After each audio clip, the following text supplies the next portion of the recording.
में रुपया रुकना चालू हो जाता है, फिर वो गलत जगह पर नहीं जाता। गलत उस जीवात्मा को धान के खेत में पटका जाता है। किसके खेत में? धान के, चावल के खेत में। इसलिए कहते हैं एकादशी के दिन चावल मत खाओ।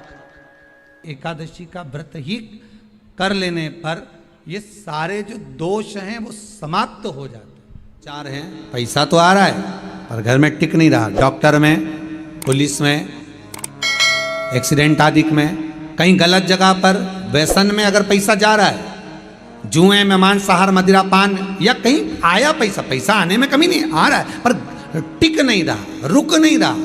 कोई मांगने आ गया, दे दिया, फिर वहां से अपने पास नहीं आ रहा, अपन कह रहे हैं भैया हमारा पैसा लौटा दो, नहीं आ रहा। तो महाराज शिव महापुराण की कथा कहती है एकादशी के दिन गंगा के जल में मात्र 7 बेलपत्री डालकर जो नंदीश्वर भगवान अर्थात जो शंकर जी के शिवलिंग के सामने नंदी होता है, उस नंदी के चरण पर गंगा का जल चढ़ाकर बेलपत्री शिव पर समर्पित कर देता है, उसके घर में रुपया रुकना चालू हो जाता है, फिर वो गलत जगह पर नहीं जाता। गलत स्थान पर वो धन जाएगा ही नहीं। को याद रखिए, गौदान और एकादशी, श्रीमद वल्लभाचार्य जी ने मायावत का खंडन करा था जगन्नाथपुरी में, और श्रीमद वल्लभाचार्य जी ने कहा था एकादशी मरने के बाद मत दो, एकादशी जीते जी दो। कहा था कि नहीं कहा था? जीते जी दान करिए। इसलिए जगदीश में, जगन्नाथपुरी में एकादशी उल्टी लटकी हुई है। करें अपने दर्शन। जगदीश में एकादशी को उल्टा लटकाया, क्यों? क्योंकि वल्लभ ने कहा कि एकादशी जीते जी दो। कई पंडितों कहते हैं तुम्हारे दादाजी मर गए, जब 12वें का दिन होता है ना तो पंडित जी संकल्प छुड़ाते हैं, देव एकादशी। बड़े बेटे ने 5 दे दी, छोटी बहू ने 3 दे दी, उसने 2 दे दी, उसने 2 दे दी, तो क्या तुम्हारे दादाजी भिखारी थे जो तुम्हारी एकादशियां लेकर जाएंगे? और तुम कौन होते हो दादाजी को एकादशी देने वाले? तुमने कौन सा इतने पुण्य कर लिए जो तुमने एकादशी दे दी? एकादशी के दान की महत्वता श्रीमद वल्लभाचार्य जी ने कहा कि कोई व्यक्ति अगर खटिया पर सड़ रहा है, पलंग पर तड़प रहा है, हॉस्पिटल में पड़ा हुआ है, तो निवेदन है कि उसको देखने जाओ तो अपनी करी हुई एकादशी में से 2 एकादशी का दान उसको तुरंत दे दो। क्यों? तो जिससे उसको मोक्ष मिल जाए, मरने के बाद नहीं। क्योंकि मरने के बाद तो वो 10वें के दिन, गरुड़ पुराण में लिखा है 10 दिन तक जीवात्मा घर की अटारी पे रहती है। कितने दिन? 10 दिन। 10 दिन के बाद जीवात्मा चली जाती है। कहां जाती है? उसको जहां जाना है। 3 दिन में उसको भोग भोगना पड़ता है जीवात्मा को। 3 दिन नरक का भोग भोगती है, उसके बाद स्वर्ग का भोग भोगती है। 18 दिन में ये प्रोसेस पूरी हो जाती है। कितने दिन? 18 दिन। 18 दिन के बाद में उस जीवात्मा को धान के खेत में पटका जाता है। किसके खेत में? धान के, चावल के खेत में कहते हैं। और क्या कहते हैं? द्वादशी के दिन चावल खाना जरूरी है। एकादशी का पालना करना है तो द्वादशी को चावल का 1 गिलास खाओ, तब द्वादशी को चावल खाओगे तो एकादशी लगेगी। चावल नहीं खाओगे तो एकादशी नहीं लगेगी। द्वादशी को चावल खाना जरूरी है। क्यों कहते हैं? क्योंकि धान के खेत में जीव को छोड़ा जाता है, उस धान के खेत में, चावल के खेत में जीवात्मा रहती है। उसको चिड़िया खाती है तो चिड़िया के रूप में जन्म लेता है, मनुष्य खाता है तो मनुष्य के रूप में जन्म लेता है। इसलिए एकादशी के दिन चावल नहीं खाया जाता, क्योंकि एकादशी के दिन हम चावल खाएंगे तो जीव हत्या का दोष लग जाएगा। फिर कब खाना है? द्वादशी के दिन। द्वादशी के दिन क्यों खाया जाता है? क्योंकि हम एकादशी के व्रत करे रहते हैं, और पहला घासा जब चावल का खाते हैं तो अपनी करी हुई एकादशी का पुण्य, जितने जीव हमारे मुंह में जाते हैं उनको उसका पुण्य मिल जाता है, और उनका फिर जन्म नहीं होता, वो तर जाते हैं, उनको एकादशी का भाग मिल जाता है। इसलिए कहते हैं एकादशी को चावल मत खाओ, पर द्वादशी को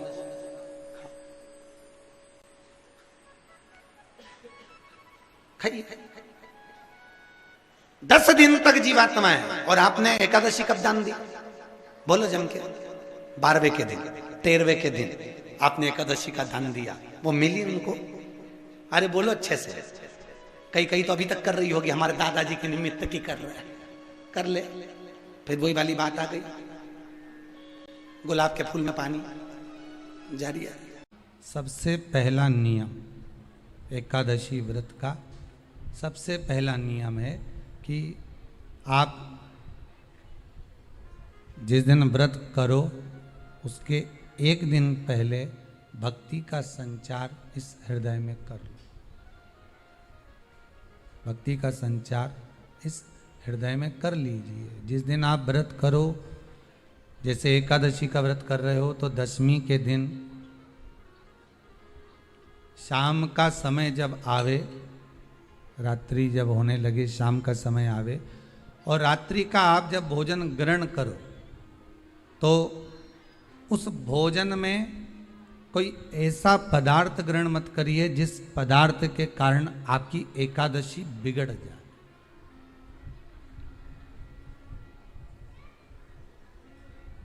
कोई बेकार भोजन हमें ग्रहण नहीं करना,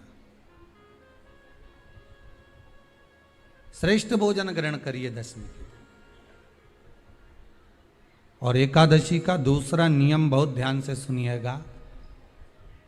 जिस दिन आपकी एकादशी का व्रत हो उस दिन प्रयास करिएगा कि अपने हाथ से किसी भी वृक्ष की कोई पत्ती टूटे ना। अपने हाथ से किसी भी वृक्ष की, पौधे की, किसी भी वृक्ष की पत्ती अपने हाथ से ना टूटे।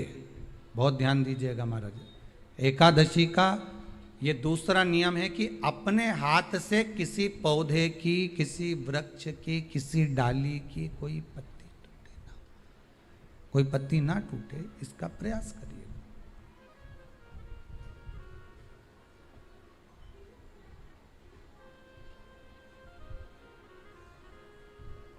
कितना सुंदर व्याख्यान कहा है, कितना सुंदर वर्णन है महाराज कि मात्र एकादशी का व्रत कर लेने पर, मात्र एकादशी का व्रत कर लेने पर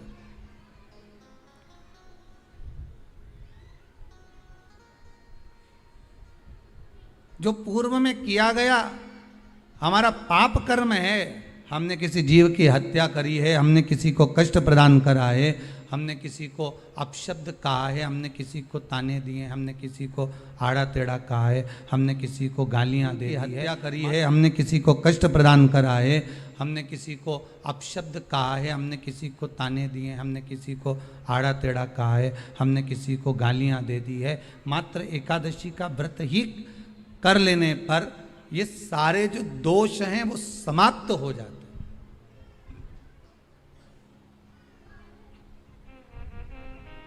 सारे दोष हमारे समाप्ति पर आ जाते हैं।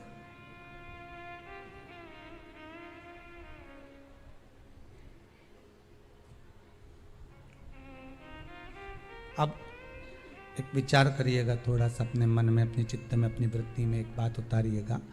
एक अपने मन में एक बात को उतार कर रखिएगा कि आप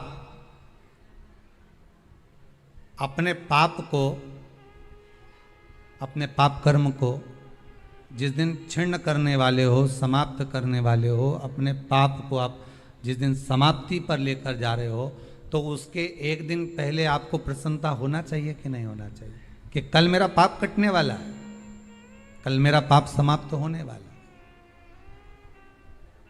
जो मैंने पाप कर्म करा है वो समाप्त होगा, जो मैंने पाप कर्म करा है वो कल समाप्त हो जाएगा। तो एक दिन पहले आपके चेहरे पर प्रसन्नता हो कि ना हो?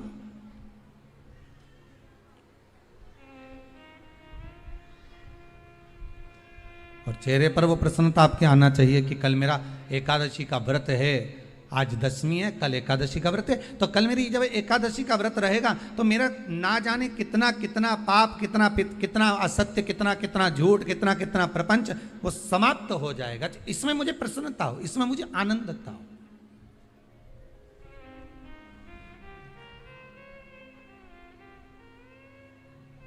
तो क्या कहा गया कि प्रयास करिएगा कि एकादशी के दिन कोई वृक्ष की, कोई डाली की, कोई कोपल की कोई पत्ती ना तोड़ी जाए।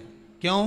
तो कहा अगर उस पत्ती को हम तोड़ देते हैं, वृक्ष की पत्ती को या क्यारे में लगी हुई कोई डाली की पत्ती को हम तोड़ देते हैं तो एकादशी का पुण्य फल प्राप्त नहीं होता, एकादशी का कोई फल हमारे खाते में नहीं जाता, पुण्य फल प्राप्त। अब फिर भले तुम चाहे तुमने मोरधन खाया हो, चाहे तुमने फिर चिप्स खाई हो, चाहे तुमने फिर व्रत का कितना ही सामान खा गए हो और तुमने सोचा कि आज मेरी एकादशी है, तो फिर उसका कोई फल प्राप्त नहीं है, उसका कोई सुख प्राप्त नहीं है आपको, फिर उसका कोई आनंद प्राप्त नहीं है आपको, फिर उसमें कोई आनंद की अनुभूति आपको नहीं मिल रही है।